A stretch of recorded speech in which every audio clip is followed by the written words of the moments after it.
മഹാലക്ഷ്മി സീരിയലിൻ്റെ കിടിലൻ എപ്പിസോഡിൻ്റെ promo review വിശേഷങ്ങളിലേക്ക് എല്ലാവർക്കും സ്വാഗതം. അങ്ങനെ നമ്മളുടെ മേഘനാഥനോട് സീമന്തിനിയും സ്വാതിയും അതുപോലെ വാമദേവനൊക്കെ പറയുന്നുണ്ട്, ഇനി കണ്ണനുമായിട്ട് യുദ്ധത്തിനൊന്നും പോകുന്നുണ്ട, നീ നിൻ്റെ കാര്യം നോക്കി നടക്കുക, ഇല്ലെങ്കിൽ അത് വലിയ ദുരന്തത്തിലേക്കാണ് പോകുള്ളൂ. ആ സമയത്ത് മേഘനാഥനാണ് ഈ പറയുന്നുണ്ട്, ഞാൻ അതൊന്നും അംഗീകരിക്കില്ല, ഞാൻ കമലേശ്വരത്ത് സ്വത്ത് ആഗ്രഹിച്ചിട്ടുണ്ടെങ്കിൽ അതെനിക്ക് കിട്ടണം, അത് കിട്ടണ വരെ ഞാൻ ഇങ്ങനെ തന്നെ മുന്നോട്ട് പോകുന്നു. ആ സമയത്ത് സീമന്തിനി പറയുന്നുണ്ട്, സ്വത്ത് കിട്ടുമ്പോൾ നീ ജീവനോടെ ഉണ്ടാവുമെന്ന് സംശയം, അല്ലെങ്കിൽ തന്നെ ആ മാർക്കോ വിളിച്ചിപ്പോൾ ഭീഷണിപ്പെടുത്തി കഴിഞ്ഞു, എന്തായാലും അവൻ ഇങ്ങോട്ട് വരുമെന്നാണ് പറഞ്ഞത്, അതുകൊണ്ട് തന്നെ നീ കുറച്ച് ദിവസത്തേക്ക് ഇവിടുന്ന് മാറി നിൽക്കണേ നല്ലതെന്ന് പറയുമ്പോൾ മേഘനാഥൻ പറയുന്നുണ്ട്, എന്തായാലും അവൻ പറഞ്ഞതുപോലെ ചെയ്യണവന്, അതുകൊണ്ട് നാളെ നേരം ഒന്ന് വെളുക്കട്ടെ, നേരം വെളുത്ത് കഴിഞ്ഞാൽ ഞാൻ എങ്ങോട്ടെങ്കിലും മാറിക്കോളാന്ന്. പിന്നീട് സീമന്തിനിയാണ് ഈ ചെന്നിട്ട് വാമദേവനോട് പറയുന്നുണ്ട്, ഇതിനെല്ലാം കാരണക്കാരൻ നിങ്ങളാ അവൻ്റെ മനസ്സിൽ ഈ വിഷമൊക്കെ കുത്തിവെച്ച് കൊടുത്തത്, എന്നിട്ടിപ്പോൾ എന്തായി, കണ്ണനും മാർക്കോയും മരിച്ചു എന്നും പറഞ്ഞ് എന്തായിരുന്നു അവൻ്റെ സന്തോഷം, സാഗറാണ് ഈ ഗുരുതരാവസ്ഥയിലും, ഇപ്പം എല്ലാം മാറിയില്ലേ, കണ്ണനും മാർക്കോയും ജീവനോടുകൂടിയുണ്ട്, അതുമാത്രമല്ല സാഗറിനും ഒന്നും സംഭവിച്ചിട്ടില്ല, ഇനിയെങ്കിലും നിങ്ങൾ അവനെ ഒന്ന് ഉപദേശിക്കുക, ഇല്ലെങ്കിൽ അവൻ്റെ ജീവൻ തന്നെ ഉണ്ടാവില്ല. ആ സമയത്ത് വാമദേവൻ പറയുന്നുണ്ട്, ഇനിയിപ്പോൾ അവനോട് പറഞ്ഞിട്ടൊന്നും കാര്യമില്ല, അവൻ ആ മാർക്കോയുടെ ഇന്ന് കിട്ടിക്കഴിയുമ്പോൾ പഠിച്ചോളൂ എന്ന്. പിന്നീട് കാണിക്കുന്നത് നമ്മളുടെ പ്രതാപൻ്റെ അമ്മേനെയാണ്.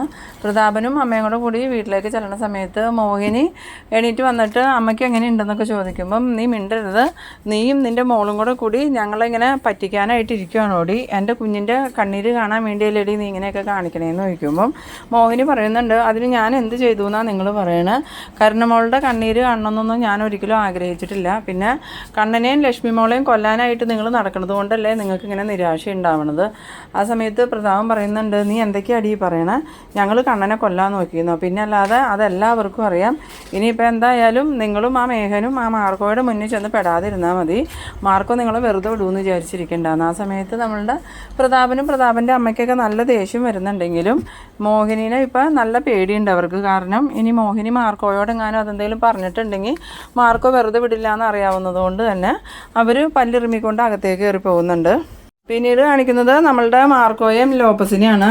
മാർക്കോ ലോപ്പസിനോട് പറയുന്നുണ്ട്, എപ്പോഴും ആ മേഘൻ്റെ മേൽ നിൻ്റെ ഒരു ശ്രദ്ധ വേണം, മേഘൻ മിക്കവാറും നാളെ തന്നെ മുങ്ങാൻ സാധ്യതയുണ്ട്, അതിനു മുമ്പ് അവനെ പിടിച്ച് നല്ലൊരു സമ്മാനം കൊടുക്കണം, അല്ലെങ്കിൽ വീണ്ടും അവൻ കണ്ണൻ സാറിനെയും മഹാലക്ഷ്മിനെയും കൊല്ലാനായിട്ട് നടക്കും. ആ സമയത്ത് ലോപ്പസ് പറയുന്നുണ്ട്, ഇനിയിപ്പോൾ അവനെ എന്തൊക്കെ ചെയ്തിട്ടും കാര്യമുണ്ടെന്ന് തോന്നണില്ല, നമ്മൾ എന്ത് ചെയ്താലും അവൻ വീണ്ടും ഇവരെ കൊല്ലാൻ തന്നെ നടക്കും, അവനക്ക് ആ സ്വത്തിനോട് അത്രയ്ക്കും ആർത്തിയായി പോയിന്ന്. പിന്നീട് കാണിക്കുന്നത് നമ്മളുടെ മഹാലക്ഷ്മിനെയും കണ്ണനെയാണ്.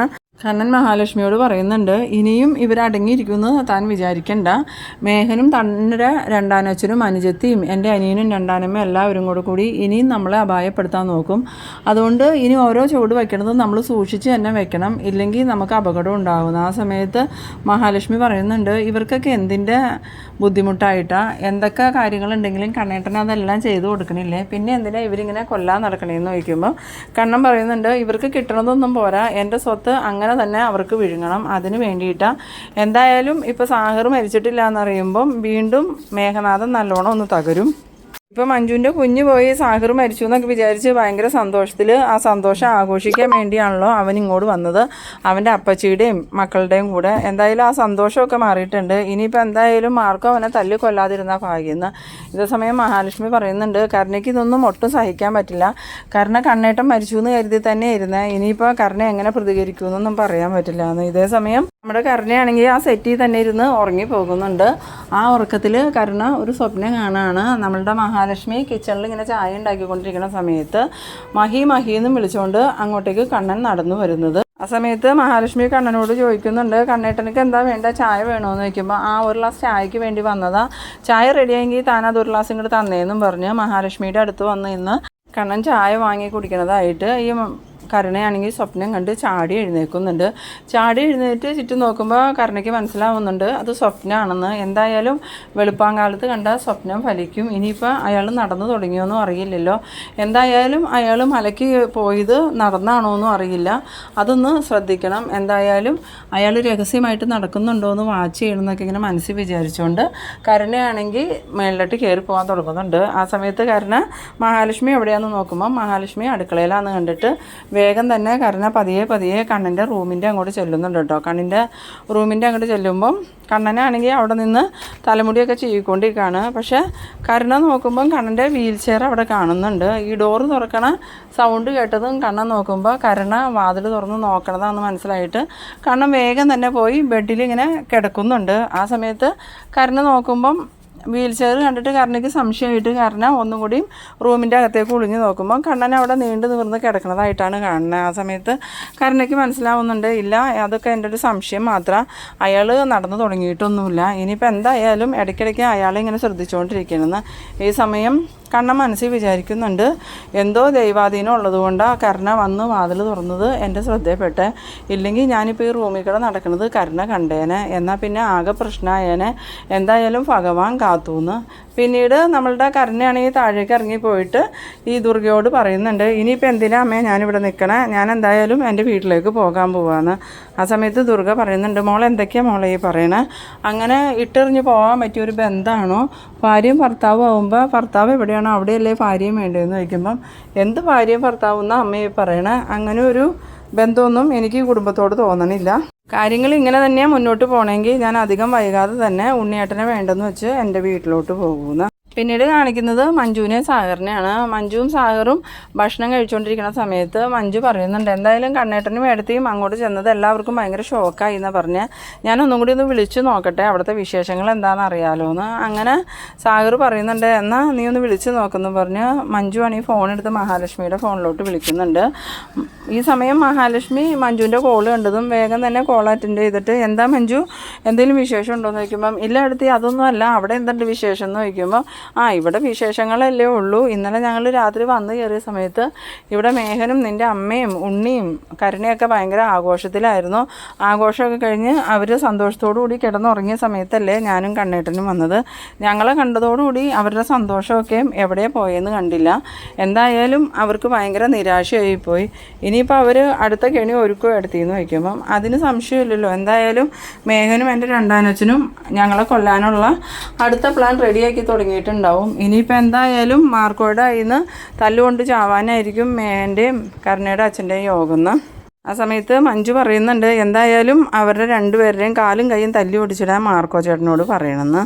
പിന്നീട് കാണിക്കുന്നത് കണ്ണനും മഹാലക്ഷ്മിയും കൂടി ഓഫീസിലോട്ട് പോകാനായിട്ട് വരാണ്. ആ സമയത്ത് നമ്മളുടെ ദുർഗയാണെങ്കിൽ മുഖമൊക്കെ ഇങ്ങനെ വീർപ്പിച്ച് പിടിച്ച് നിൽക്കുമ്പം കണ്ണൻ ചോദിക്കുന്നുണ്ട്, എന്ത് പറ്റി അമ്മയ്ക്ക് എന്താ ഇഷ്ടക്കുറവ് പോലെ തോന്നണേന്ന് ചോദിക്കുമ്പോൾ, എനിക്കെന്താ ഇഷ്ടക്കുറവ്, ഇവള് ഞങ്ങളെല്ലാവരെയും പറ്റിക്കുമല്ലായിരുന്നു എന്ന് ചോദിക്കണം. ആ സമയത്ത് കണ്ണൻ ചോദിക്കുന്നുണ്ട്, മഹി ആരെ പറ്റിച്ചു എന്നാണ് പറയണത്, അല്ല ഇന്നലെ നിങ്ങൾ വന്ന സമയത്ത് ഇവള് കണ്ണനെ വിളിച്ചിട്ട് കിട്ടണില്ല എന്നൊക്കെ പറഞ്ഞ് എന്നെ പേടിപ്പിച്ചു എന്ന്. ആ സമയം കണ്ണൻ പറയുന്നുണ്ട്, അതുകൊണ്ട് അമ്മയ്ക്ക് പേടിയൊന്നും അല്ലല്ലോ ഉണ്ടായ, നിരാശയല്ലേ ഉണ്ടായേ, എന്നെ കാണാനില്ല എന്ന് കേട്ടപ്പോൾ അമ്മയുടെ മുഖത്തുണ്ടായ സന്തോഷമൊക്കെ ഞാൻ കണ്ടതായിരുന്നു, നീ എന്തൊക്കെയാടേ കണ്ണാ പറയണത്, എല്ലാം ഇവള് പറഞ്ഞു തന്ന് നിന്നെ കൊണ്ട് പറയിപ്പിക്കണേ എന്നൊക്കെ എനിക്കറിയാം, ഇവള് ഈ കുടുംബത്തെ എന്ന് കാലുകുത്തിയോ അന്ന് ഈ കുടുംബത്തെ നാശം തുടങ്ങിയെന്ന്. ആ സമയത്ത് കണ്ണൻ പറയുന്നുണ്ട്, കൊലയാളി മനസ്സുമായിട്ട് നടക്കുന്നത് മഹിയല്ല ഇവിടെ ഉള്ളവർ തന്നെയാണ്, ഇനിയും നിങ്ങൾ ഈ മനസ്സുമായിട്ടാണ് മുന്നോട്ട് പോകണമെങ്കിൽ അധികം വൈകാതെ തന്നെ കൊലയാളി മനസ്സുള്ള എല്ലാവരെയും ഈ വീട്ടിൽ നിന്നും തൂത്ത് പുറത്താക്കിയിട്ട് ഞാൻ ഇയാളെയും കൊണ്ട് ഈ വീട് ചാണകവെള്ളം തളിച്ച് ശുദ്ധീകരിക്കുമെന്ന്. അത് കേട്ടതും കരുണയ്ക്കാണെങ്കിൽ നല്ല ദേഷ്യം വരുന്നുണ്ട്.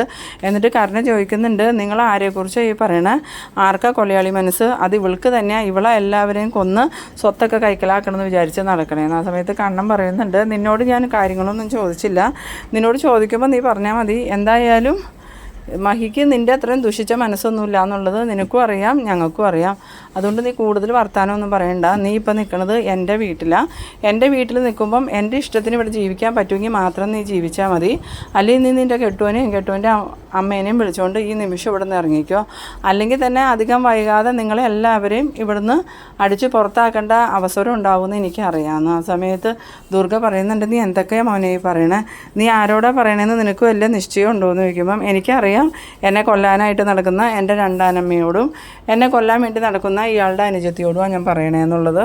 എനിക്ക് നിങ്ങളെക്കൂട്ട് ബോധമില്ലാണ്ടൊന്നും ആയിട്ടില്ല എന്ന്. ഇതേ സമയം കാണിക്കുന്നത് നമ്മളുടെ മേഘനാഥനെയാണ്. മേഘനാഥൻ രാവിലെ എഴുന്നേറ്റതും സീമന്തിരി ചെന്നിട്ട് ചോദിക്കുന്നുണ്ട്, ഇനി എന്താടാ നിൻ്റെ പരിപാടി?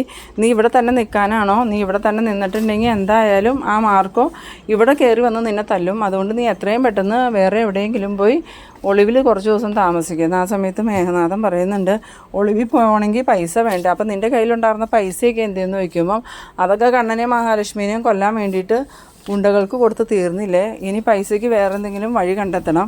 അല്ലെങ്കിൽ അമ്മ ഒരു പണി ചെയ്യുക, അമ്മയുടെ കയ്യിലുള്ള കുറച്ച് ആഭരണങ്ങൾ അത് വിറ്റ് പൈസയായിട്ട് ഞാൻ ഒളിവിൽ പോകാമെന്ന്. ആ സമയത്ത് സീമന്തിനി പറയുന്നുണ്ട്, നിന്നെ ഇനി മാർക്കോ തല്ലി കൊന്നാലും കുഴപ്പമില്ല, എൻ്റെ സ്വർണ്ണങ്ങൾ കിട്ടിയിട്ട് നീ ഒളിവിൽ പോകാമെന്ന് വിചാരിച്ചിരിക്കണ്ട. നിന്നോടും നിൻ്റെ അച്ഛനോടും ഞാൻ പല പ്രാവശ്യം പറഞ്ഞതാണ്, കണ്ണനെയും മഹാലക്ഷ്മിയെയും വെറുപ്പിക്കാതെ അവരുമായിട്ട് സ്നേഹത്തിൽ നിന്ന് കിട്ടാനുള്ളതൊക്കെ വാങ്ങിയെടുക്കാൻ. അപ്പം നിനക്കും നിൻ്റെ അച്ഛനും അവരെ കൊന്ന് ഉള്ള സ്വത്തെല്ലാം അപഹരിക്കണം എന്നല്ലായിരുന്നോ? ഇപ്പം എങ്ങനെയുണ്ട്? സ്വത്തും കിട്ടിയില്ല, ഇനിയിപ്പോൾ ജീവനി പേടിച്ച് നാട് വരേണ്ട അവസ്ഥയായിരുന്നു. അത് കേട്ടതും മേഘനാഥനാണെങ്കിൽ ആകെ ഇങ്ങനെ ദേഷ്യം കൊണ്ട് കലിതുള്ളി നിൽക്കുന്ന ആ ഒരു ഇതിലാണ് ഈ എപ്പിസോഡ് അവസാനിക്കുന്നത്. അപ്പോൾ നിങ്ങളെൻ്റെ വീഡിയോ ആദ്യമായി കാണുന്നവരാണെങ്കിൽ ചാനലൊന്ന് സബ്സ്ക്രൈബ് ചെയ്യാനും ഇഷ്ടമായ ലൈക്ക് ചെയ്യാനും മറക്കരുത്. അടുത്തൊരു എപ്പിസോഡുമായി വീണ്ടും കാണാം. അതുവരേക്കും ബൈ ബൈ.